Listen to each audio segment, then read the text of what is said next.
শিলচর লোকসভা কেন্দ্রে কংগ্রেস টিকিটের জন্য আবেদন অশোক বৈদ্যের।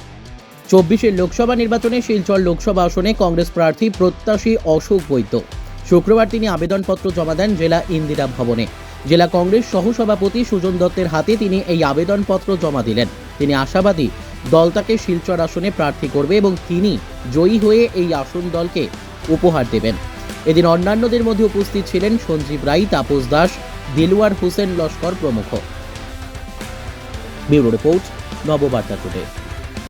আসাম প্রদেশ কংগ্রেস কমিটি আমার নির্দেশ অনুসারে আজকে আমি আমাদের সভাপতির নির্দেশে আমাদের সহসভাপতি সুজন দত্ত মহাশয়ের হাতে দলীয় যে আবেদনপত্র দলীয় সভাপতির রাজ্য সভাপতির নির্দেশক্রমে আমি আমার হোম ডিস্ট্রিক্ট শিলচর ডিস্ট্রিক্ট কংগ্রেসের ভাইস প্রেসিডেন্ট সুজন দত্ত মহাশয়ের নিকট আমি আমার আবেদনপত্র জমা দিয়েছি।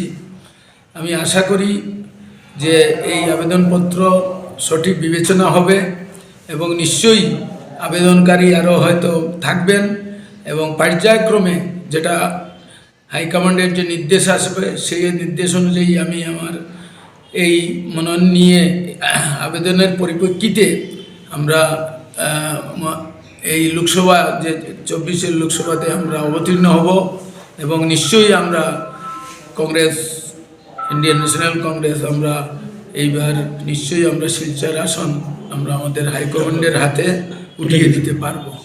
ধন্যবাদ। প্রদেশ কংগ্রেস কমিটির নির্দেশ অনুযায়ী আজকে শিলচর ইন্দিরা ভবনে আমাদের ভারতীয় জাতীয় কংগ্রেসের প্রত্যাশী তিনি আজকে নিজের আবেদন জমা দিয়েছেন আগামী লোকসভার জন্য।